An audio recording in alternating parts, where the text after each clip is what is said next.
Welcome to Aadya TV. మనతో పాటు BRS senior నాయకులు దేవిప్రసాద్ గారు ఉన్నారు. ఆయన అడిగి తెలుసుకునే ప్రయత్నం మనం చేద్దాం. సార్ నమస్తే. సార్ చెప్పండి సార్, రైతుల కష్టాలు ఏ విధంగా ఉన్నాయి ఈ రాష్ట్రంలో? మరి ఎందుకు ఇంత రైతులు ఎక్కడ పడితే ఎక్కడ మార్కెట్ యార్డ్ల దగ్గర పడిగాపులు కాస్తున్నారు? దీనికి ప్రధాన కారణాలు ఏంటి? ఇప్పుడు కేసీఆర్ గారి పరిపాలన 9.5 సంవత్సరాల్లో తెలంగాణలో వ్యవసాయం అంటే దండగా అనే పద్ధతి నుండి పండుగగా మార్చినటువంటి నాయకుడు కేసీఆర్ గారు. 9.5 ఏళ్ల పాలనలో రైతులకు ఏమీ కష్టాలు రాకుండా, రైతులకు తమ వ్యవసాయం చేయాలంటే పెట్టుబడి ఇచ్చేటువంటి రైతు పథకాన్ని తీసుకొచ్చేటువంటి ప్రయత్నం చేసినాం. అట్లాగే అవసరానికి పెట్టుబడి పెట్టేటువంటి ప్రయత్నం చేసినాం.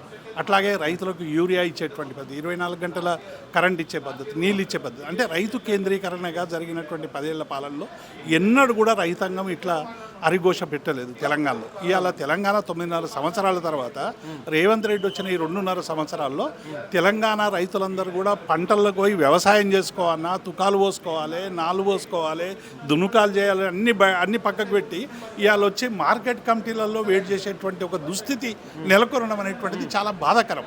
కనీసం మీరు పెట్టుబడి ఇవ్వకున్నా ఏది ఇవ్వకున్నా కష్టపడి పండించి పంట తీసుకొని పోతే కనీసం కొనే నాతుడు లేడు. 40 రోజులుగా 8,000 కేంద్రాల్లో రైతులు కుయ్యో మొర్ర అంటున్నారు. నిన్న రేవంత్ రెడ్డి ఇంకా పిచ్చి మాటలు మాట్లాడుతున్నాడు.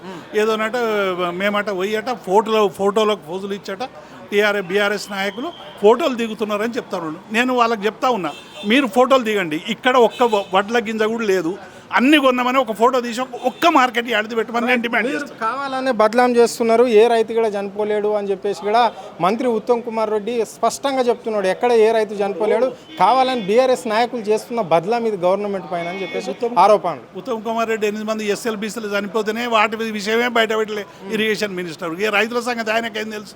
ఇప్పుడు రైతులకు సంబంధించినటువంటి సమస్యలు ఒకసారి పోతే తిరుగుతాయి. కుప్ప మీద ఇలా శంకరంపేటలో ఒక రైతు చనిపోయాడు, ఇది వాస్తవం కాదా?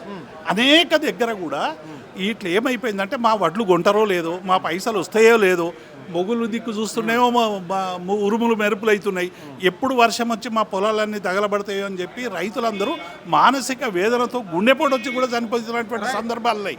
కాబట్టి ఇటువంటి స్థితిలో మేము ప్రభుత్వాన్ని ఏం డిమాండ్ చేస్తున్నామంటే, మీరు నిజంగానే చిత్తశుద్ధి ఉంటే 48 లక్షల మెట్రిక్ టన్నులు కొన్నారని చెప్తా ఉన్నాడు ఉత్తమ్ కుమార్ రెడ్డి.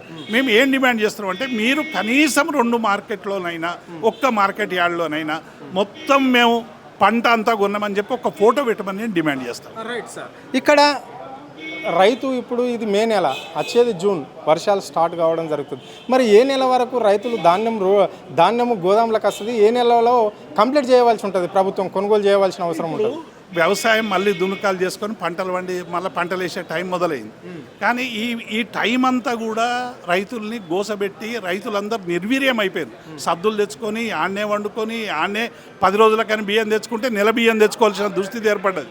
కాబట్టి ఇటువంటి సందర్భంలో మీకు ప్లానింగ్ ఉండాలి కదా, వడ్లు ఎప్పుడు కొనాలి, వడ్లు ఎప్పుడు తీసుకుపోవాలి అనేటువంటి ఒక ప్లానింగ్ ఉండాలి కదా. ఏ ప్లానింగ్ లేదు. ప్లానింగ్ లేనటువంటి ఈ ప్రభుత్వానికి చెప్పాల్సినటువంటిది అనేక సందర్భాల్లో చెప్పినా కూడా ఈ ప్రభుత్వం చాలా పెడచెవున పెడతా ఉన్నది. ప్రభుత్వం పట్టించుకుంటలేదు, రైతులను అరిఘోష పెడతా ఉన్నది. ఒకవైపు బీజేపీ ఏమో సరైనటువంటి రీతిలో స్పందిస్తలేదు. కేసీఆర్ గారు వడ్లు కొనకుంటే ముఖ్యమంత్రి స్వయంగా ఇందిరా పార్క్ దగ్గర ధర్నా చేసిండు. ఢిల్లీకి పోయి మేము ప్రజాప్రతినిధులం అందరం కూడా ధర్నా చేసినాం. మళ్ళీ ఈ ముఖ్యమంత్రికి ఏమన్నా ఒకవేళ కేంద్ర ప్రభుత్వం కొంటలేదా, నీవు కొనడానికి ఇబ్బంది అవుతుందా? చెప్పవు. ఇదేం చెప్పకుండా దాన్ని డైవర్ట్ చేయడానికి వేరే విధంగా మా నాయకుల మీద మాట్లాడేటువంటి పరిస్థితి కనబడతారు. చివరిగా చెప్పండి సార్, ఇక్కడ రాష్ట్ర ముఖ్యమంత్రి ఏమో 80% ధాన్యం కొన్నామని చెప్తున్నాడు, ఇక్కడనేమో మంత్రి ఏమో 50% అని చెప్తున్నాడు. మరి బీఆర్ఎస్కి సంబంధించి మీరు మీ నాయకులు మాత్రం 30% కూడా రైతుల దగ్గర ధాన్యం కొనలేరు అని చెప్తున్నారు. ఇది ఎట్లా చూడాలి? ఇప్పుడు నేను ఏమంటున్నా, మీరు పత్రికకు సంబంధించినటువంటి జర్నలిస్టులు అందరూ కూడా నేను మీ అందరికీ రిక్వెస్ట్ చేస్తున్నా, ప్రధాన మీడియా స్రవంతికి కూడా. ఎందుకంటే బండి సంజయ్కి రేవంత్కి భయపడి కనీసం మన స్క్రోలింగ్లు కూడా వేయలేదు. కనీసం రైతుల స్క్రోలింగ్లను వేయండి. మీరు పోయి ఏ మార్కెట్ యార్డ్లోన్నా రైతులు పడుతున్నటువంటి కష్టాలని చూడండి అని మేము డిమాండ్ చేస్తూ ఉన్నాం. వెంటనే ఉన్న పంట అంతా కొని రైతులకు డబ్బులు ఇస్తే మళ్ళీ వ్యవసాయం పురోగమించేటువంటి అవకాశం ఉంది. ఈ 2.5 ఏళ్లలోనే వ్యవసాయాన్ని మరీ సంక్షోభంలోకి దిశగా ఈ ప్రభుత్వం నెట్టొద్దు. ఒకవేళ నెట్టే ప్రయత్నం చేస్తే బీఆర్ఎస్ పార్టీ ఊరుకోదు. మా కేటీఆర్ గారు ఇవాళ చెప్పారు, క్షేత్రస్థాయిలో ఇప్పటికే మేము జరగాల్సినటువంటి నిరసనలు జరుగుతూ ఉన్నాయి, ధర్నాలు జరుగుతూ ఉన్నాయి, రైతులు ఆక్రందనలు వింటూనే ఉన్నారు. ఒకవేళ ఇదే పరిస్థితి కొనసాగితే రైతులు మరొక ఉద్యమానికి శ్రీకారం చుడతారనేటువంటిది మేము హెచ్చరిస్తాం.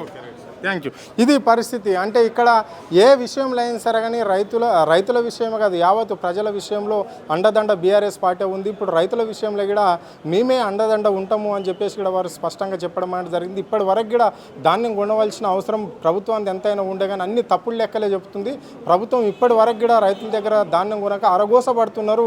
మార్కెట్ యార్డ్లలో 2-3 రోజుల నుంచి కూడా పడిగాపులు కాస్తూ అక్కడ రైతులు చనిపోయిన దాఖలు కూడా ఉన్నాయి అని చెప్పేసి కూడా వాళ్ళు స్పష్టంగా చెప్పడం అనేది జరిగింది. ఏ ఒక్క ధాన్యం మిత్తి కూడా మిగలకుండా ప్రభుత్వం కొనవలసిందే అని చెప్పేసి కూడా వాళ్ళు డిమాండ్ చేయడం అనేది జరిగింది. అది కాని పక్షంలో రైతుల పక్షాన్ని నిలబడి భారీ ఎత్తున ఉద్యమిస్తాం ఈ రాష్ట్రంలో అని చెప్పేసి కూడా వారు స్పష్టంగా చెప్పారు. కెమెరా పర్సన్ కళ్యాణ్ తో అరుణ్, ఆద్య టీవీ, హైదరాబాద్.